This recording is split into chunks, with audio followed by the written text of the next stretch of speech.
It's called The View? It's called The View. It's not called The Facts. Yeah, but It's isn't it interesting that it's called, I mean, I don't think they meant this when Barbara Walters invented it a long time ago, but it's The View. Well, that's the problem in America. But There is one view, right, and one that's clearly true opinion, and everybody else can go sit in the corner. That's correct. Daytime TV just witnessed a meltdown for the ages.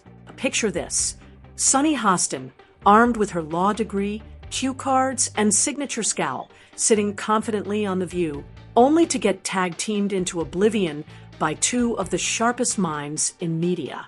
Bill Maher's razor-dry sarcasm and Megyn Kelly's surgical precision. They're disgusting. She's Anna Navarro in your wildest imagination. You could never solo host a show. You will only ever make it as part of an ensemble, and you could never hope to achieve the success that Tucker Carlson has. So you can sit in your little cheap seats all day long and enjoy your little negative henpecking, but your careers are going nowhere, and Tucker is about to dominate. In less than 10 minutes, Sunny's monologue turned into a disaster zone of on-air corrections, cringy pivots, and a full-blown victim routine. Today, we break down exactly how America's self-appointed moral compass went from lecturing the nation on systemic injustice to blinking like she'd been blindsided by a surprise eviction notice. Buckle up. This is the moment when a queen of outrage met her match. I want to talk about Whoopi Goldberg because I got so many texts this week because she attacked me the week before. Sure. So everybody was like, oh, Bill, I get you're enjoying the karma. First of all, I'm going to talk about this at the end of my show next week, teaser. But there is no fucking thing as karma, okay? Get over that. Whoopi attacks me on a regular basis. She says stupid shit on a regular basis. They just happen to coincide. Sunny Hostin built her brand on courtroom flair and moral grandstanding. Former federal prosecutor turned panelist, she strides onto the set armed with legal jargon and glitter pens, ready to turn anything from TikTok dances to mayonnaise into a systemic crisis. Her signature move, preface every statement with as a lawyer, as though that two-word intro magically bestows irrefutable truth. But that routine can only carry you so far.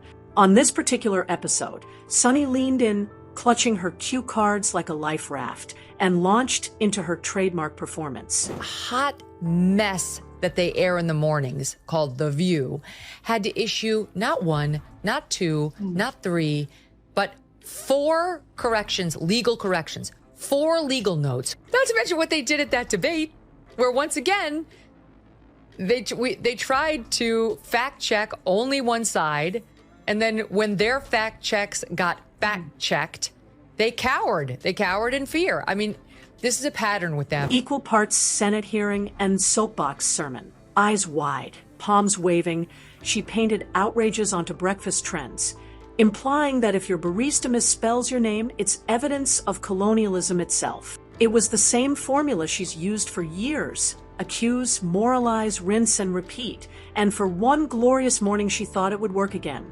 But she failed to anticipate 2 wild cards. A veteran comedian who treats sarcasm like a weapon, and a former anchor who dissects arguments with the calm of a surgeon. Any term you want. Okay. Because maybe that is a word that's triggering, and so let's not use that word. I don't know, want to call it the super far left? But don't tell me the left Maybe the super far right. Well, he's talking about the left. Well, then okay, but we talked about that. I mean, I think we agree about the danger of the super far right, and I can't say it enough. I think they're the bigger threat. But don't tell me that the left hasn't changed. I mean, I'm old enough to remember when it was the conservatives who hated the Jews. Yeah. Okay. But that was just the opening act. Enter Bill Maher, HBO's king of caustic wit. He's seen every hot take imaginable and laughed at them all.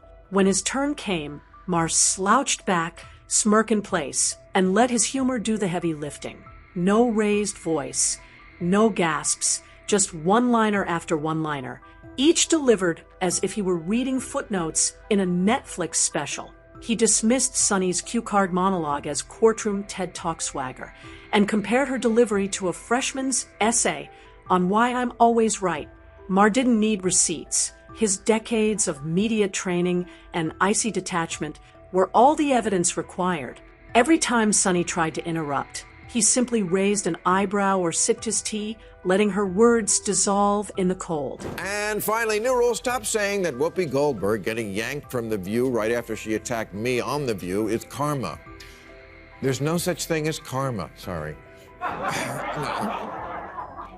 Sorry, but life is random. The only word to describe it when a big game hunter gets trampled by an elephant and then eaten by lions is hilarious. Then, with surgical sarcasm, he pointed out a glaring contradiction. How can you lecture an audience on democracy while demanding they never disagree with you? In those moments, Sunny's carefully crafted persona began to crack. Her voice trembled, gestures grew frantic, and behind that scowl, you could almost see the panic meter ticking upward. But if Maher's roast bruised her ego, Megyn Kelly was about to deliver the knockout blow. Megyn Kelly doesn't need volume or histrionics. She wields facts like scalpels.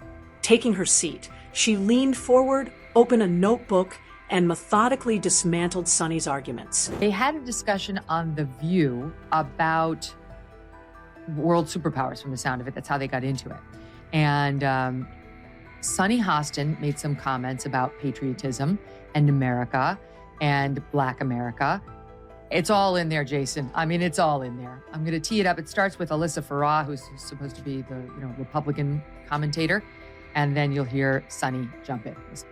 If America is not the #1 global power, it's not going to be Denmark. It's going to be communist China, a country that right now the government is imprisoning Uyghur Muslims in concentration camps. It is a deeply racist government. It's a human rights violating government. It is a government that if they are the leader of the free world, we are not a free world the way that we are right now. The notion of patriotism and the notion of America and the American flag has been co-opted by the right as if they are true patriots. But when I listen to Christopher Wray, the head of the FBI, he said white supremacy is the biggest domestic threat to this country. Where Hostin lobbed emotional grenades, Kelly wielded receipts, statistics, direct quotes, timelines.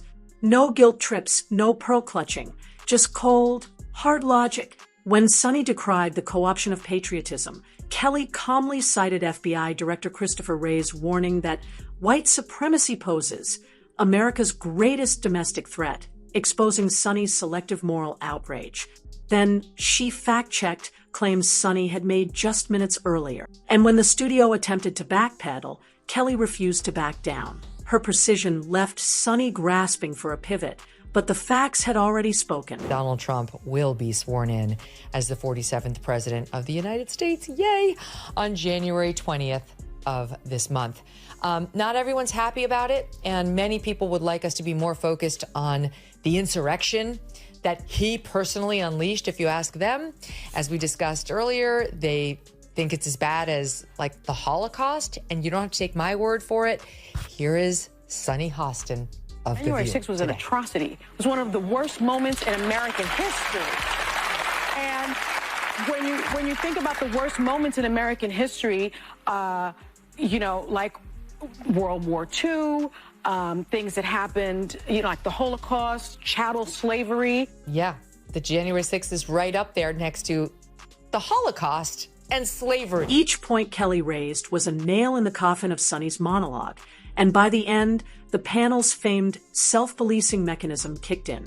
The View cut away in awkward silence, and later aired 4 separate corrections, each one a public acknowledgement that Hostin's lecture had major holes.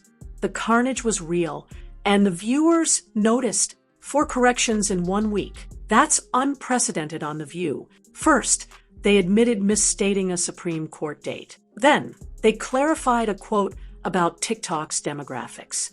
Next, they retracted an assertion about colonial-era laws. Finally, they conceded a timeline around vaccine mandates. Viewers took to Twitter, calling out what they saw as double standards. The View fact-checked only one side, then folded when their own fact-checks got fact-checked. I want you to note the tone they all talk with him. I want you to look at Sunny Hostin's body language and the way they look at him and everything else. Just because he is a lefty who hasn't gone completely bananas, here they are talking about the word woke. The term woke has been, in my view, co-opted by the right and weaponized and bastardized. And so I was surprised to hear you use the term because historically, as you know, because I think you're quite brilliant, that woke is a word used by the Black community to note that we must be aware of social injustices. But words and migrate. So why is that a bad thing? It's not a bad thing, and originally that was absolutely a great thing. Alert to injustice, who's not for that? But words do migrate. Memes exploded, Sunny clutching cue cards as roadkill reporter, and moral high horse trended within hours.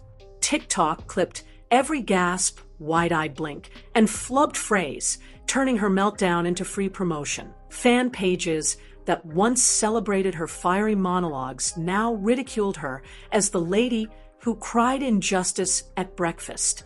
Sponsors reportedly reached out behind the scenes, worried the segment's backlash would tarnish ad reads and endorsements.